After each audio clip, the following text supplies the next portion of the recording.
उसके बस में हो जाता है और संसार को चलाने वाला भी बस में हो जाता है, परमात्मा। तो दशरथ जी कहते हैं ऐसा अनुभव मेरे से बड़ा किसी के पास नहीं होगा, क्योंकि आपके कृपा प्रसाद से यह वंश चला, आपके कृपा प्रसाद से सब कुछ हुआ। तो मोहि समय अनुभयउ न दूजे, सब पायहु रज पावनि पूजे। मेरे समान यह अनुभव किसी को नहीं है। मोहि समय अनुभयउ न दूजे।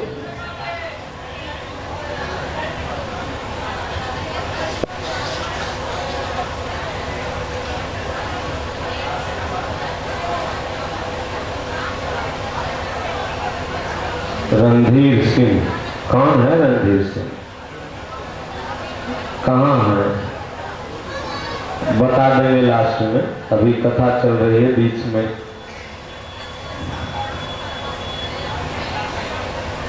तो मोहि समय अनुभयहु न दूजे, सब पायहु रज पावनि पूजे। भगवान सब आपके कृपा प्रसाद से मिला है हमको।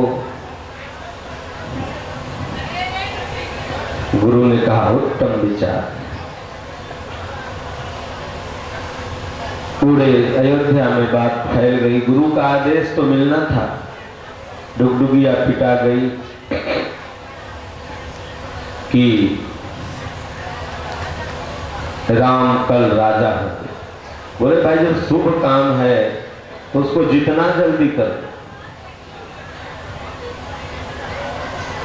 तो अच्छी बात है, क्योंकि माया का विघ्न नहीं आ पाएगा। इसके लिए इंतजार किस बात की? सारे अयोध्या में खुशी की लहर दौड़ पड़ी। भगवान राम राजा होंगे, भगवान राम राजा होंगे। यह बात कुंवरी को भी पता चली। तो कुंवरी को जब शुरू में पता चली तो ठीक थी, लेकिन इधर देवताओं को चिंता हो गई। देवता लोग लगे सोचने कि भगवान तो गए हैं निश्चर को मारने के लिए, अब बाहर विधाता ही गुरु महाराज इनको राजा बना रहे हैं, ये रहेंगे वहाँ और राक्षसों को मारेंगे नहीं। तो ये बार बार इंद्र लोक पर हमला होता है, तो ये कैसे बचेगा? कभी मेघनाथ आके हमला कर देता है तो इंद्रजीत हो जाता है, कभी कोई निश्चर योजना बनाने लगता है। इंद्र को चिंता हो गई और ग्राम देवी ने जाके खबर दे दिया। जैसे कि हर थाना के वो चौकीदार होते हैं ना, वैसे हर गांव में ग्राम देवी होती है, वो भगवान द्वारा डिपुट है, ऐसा माना जाता है।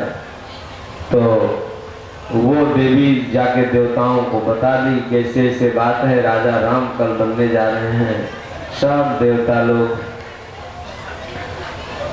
गए माता सरस्वती के पास, बोले इतना जल्दी करना होगा तो आप ही बुद्धि फेरेंगी तो काम होगा। माता सरस्वती ने कहा पागल हो गए हो तुम लोग, भगवान के पैर में कांटे गड़ जाएंगे, भगवान को दुख होगा और भगवान नारायण गए हैं तो उसका पाप हमको तुम लोग लेवाओगे, हम ऐसा नहीं कर सकते। ब्रह्मा जी से भी प्रार्थना, ब्रह्मा जी भी बगल में थे, तो देवता लोग लगे बोलने, ब्रह्मो जी तो उसी दुख के दुखारी थे ना। तो जीव कर्म बस सुख दुख भागी, जाइए अवध देव हित लागी। इनको राम का हित नहीं दिख रहा था, लेकिन अपना हित दिख रहा था। इतने बड़े स्वार्थी देवता लोग, यानी कि भगवान, अरे जीव तो कर्म बस सुख दुख भोगता ही है माते, और जब मनुष्य योनि में गए हैं तो दुख सुख उनको भोगना ही होगा।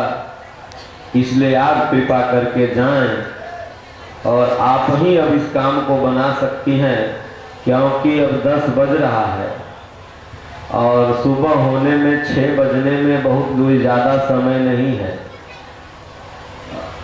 और इस बीच में हम लोग कुछ नहीं कर सकते, इसलिए तत्काल योजना अगर पारित करना है तो आप ही कर सकती हैं। तब बहुत ऊंच नीच चरण में गिरने लगे, माता का हृदय पिघल गया। तो पूरे अयोध्या में इतने धर्मात्मा लोग थे कि किसी की वो मति को नहीं फोड़ पाए। कुंवरी एक ऐसी उनको दिखी पूरे अयोध्या में कि जिसकी वो मति फोड़ पाए। यानी भगवान राम सबके हृदय में इतना स्थान ले चुके थे कि वहां पर सरस्वती का भी कोई चारा नहीं चलता।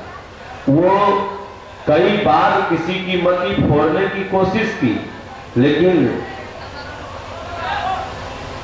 जिसके हृदय में राम और शिव का निवास हो उसकी मति कौन फोड़ सकता है? माया में शक्ति ही नहीं है।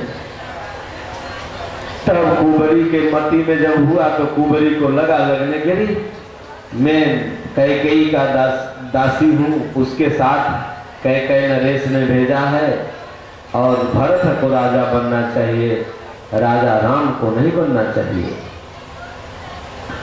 तमाम तरह का मन में उसके उद्वेग पैदा होने लगा। कुंवरी नाम मंथरा मंदमती, चेरी कैकेयी केरी, अजस पेटारी ताही करी, गई गिरामती फेरी। नाम मंथरा मंदमती। देवता लोग देखिए रहते तो इतना ऊपर है, लेकिन उनका चरित्र क्या है? ऊंच निवास नीच कर टूटी, देखी न सकहि पराई विभूति। ऊंच में निवास है और नीच में करतूती है, उनके कर्म नीच हैं और देख ही न सकहि पराई विभूति। वह दूसरे की विभूति को, दूसरे के आगे बढ़ने को नहीं देख सकते। मंथरा दौड़े दौड़े दौड़े, बेचारी लांगड़ थी, लेकिन उस दिन लगी दौड़ने पूरा तेजी से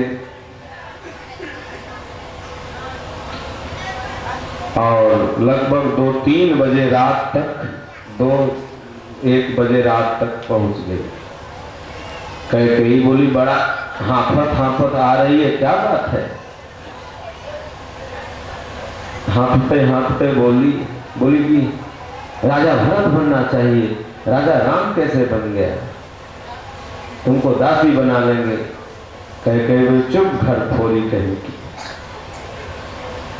तुम घर फोड़ने आई हो, घर में फूट डालने? राजा राम तो सबको समान मानता है, वह मेरे आंखों का तारा। कैकेयी कौशल्या से भी ज्यादा अधिक राम को मानती थी, लेकिन कह रहे ना कि गांव में 2-4 गो मंथरा होती है। वो अगर थोड़ा साफ पतों से एक दिन अगर बतिया लिया तो दूसरा दिन चाय 8 बजे नहीं मिलेगी। जान लो, चाय का टाइम 11 बजे हो जाएगा, वो भी 2-4 गो ऊंच नीच बोल के। तो बोली बैठ, चुप कर। ठीक है जाओ भाई, हमसे क्या मतलब। राजा राम बने चाहे राजा भरत बने, हम तो दासिये न रहेंगे। कौन पहोई हम ही कहानी, चेरी छाड़िन कहाऊ बरानी। कोई राजा बने, हम तो दासिये न रहेंगे। अरे हम तो तुम्हारा ही तैसी हैं, बच्चे से तुम हमार सखी हो।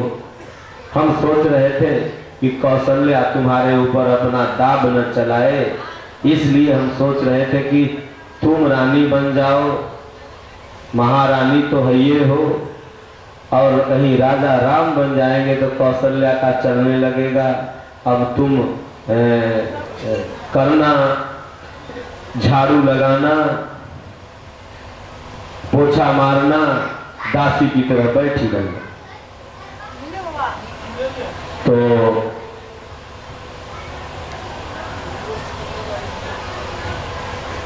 उसका दिमाग कुछ कुछ फिरने लगा। बोली कि अब मैं क्या करूं, अब तो समय भी नहीं है कि हम कुछ करके, और जनक भी अभी तैयारी में, दशरथ भी तैयारी में लगे हुए हैं हमारे महाराज। अब उनसे आज की औरत थोड़ी कि दौड़ दौड़ दुआरे पे जाके मिल लेगी, 4 गो बात कह देगी। पहले नियम था, सिस्टम था, तो उस नियम सिस्टम के अनुसार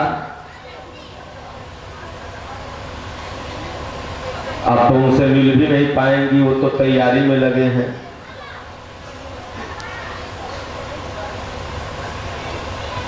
तो बोले कोई तो उपाय होगा, एक बार तुमने हमें किस्सा सुनाया था।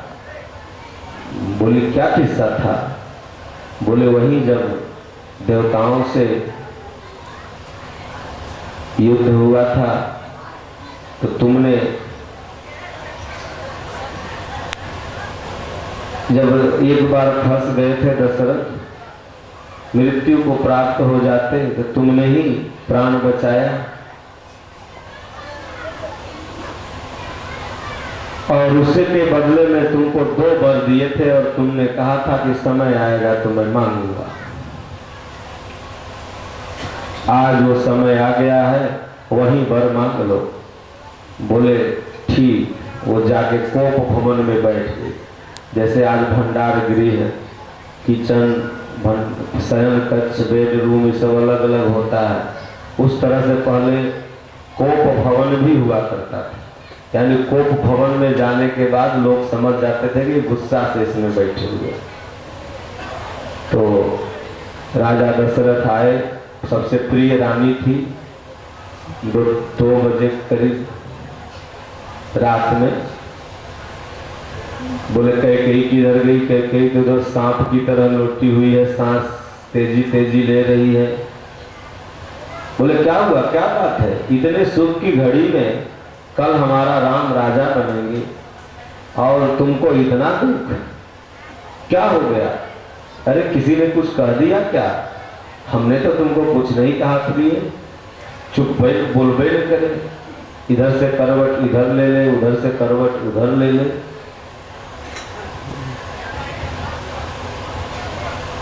तुरंत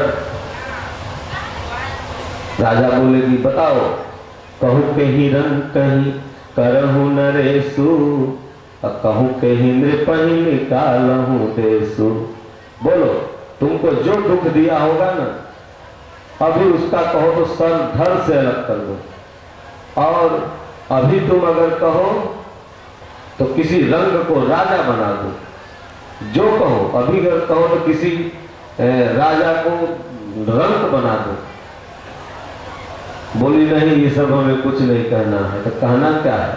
तो हमको जो वर दिए थे ना, वही आज दे दीजिए। तो दशरथ जी हंसने लगे। बोले मांगो, क्या मांगना है? बोले नहीं, आप देंगे ही नहीं। बोले रे मांगो तो भाई, देंगे। बोले आपसे दिया ही नहीं जाएगा, आप रघुवंशी जो है ना, इसी तरह से हैं। केवल कहते हैं कि रघुकुल रीति सदा चली आई, प्राण जाए पर बचन न आई। मंथरा ने कहा था कि राम का अगर शपथ खा लेंगे तो वो देंगे, इसलिए तुम जब तक वो राम का शपथ न खाएं तब तक तुम मांगना नहीं। सब ट्रेंड की हुई थी मंथरा। तब दशरथ ने कहा, राम की सौगंध खाता हूं, जो मांगोगी मैं दूंगा। बोले तो ठीक है, पहला वर आप ये दे दीजिए कि राजा राम नहीं बल्कि राजा भरत बने। बोले बस इतने के लिए? अरे राम ने तो कभी हमसे राजा बनने के लिए कहा ही नहीं। वो तो बड़े पुत्र को राजगद्दी दी जाती है, यह नियम है हमारे राज विभाग का, इसलिए मैं उसको दे रहा था। चलो मैं दिया, दूसरा मांगो। ये वर वो खुशी से दे रहे थे। दूसरा जब मांगे राम को 14 वर्ष का वनवास, तब बेचारे एकदम जैसे बिजली के करंट छूने से कौआ पड़पड़ा के नीचे गिर जाता है, वैसे गिर गए। बोले दूसरा वर के बदले में तुम कुछ मांग लो, यहाँ तक कि दशरथ का प्राण भी मांग लो तो दे देंगे, लेकिन राम को वन नहीं भेजो। यही सोची थी कि राम को वन भेज देंगे तो भरत निष्कंटक राज्य करेंगे, नहीं तो यहाँ अयोध्या में जनता राम के समर्थन में है और भरत को गद्दी मिल जाएगी तो ये जनता राम को फिर उस गद्दी पर बैठा देगी, और जंगल भेज देंगे तो राम को शेर भालू सियार खा जाएगा, क्योंकि शर्त था कि वो गांव में नहीं जाएंगे, कंदमूल फल खाएंगे और तपसी जैसा जीवन व्यतीत करेंगे। तो इस वर के बदले में बार बार कैकेयी के पैर पड़ते रहे, लेकिन वो क्यों बोले। तब दशरथ ने कहा तुम तो अपनी माँ से भी बड़ा सापी निकल गई। जो कैकेयी राजा थे ना, वो तपस्या करके उनको वरदान मिला हुआ था कि पशु पक्षियों की बात को समझ ले।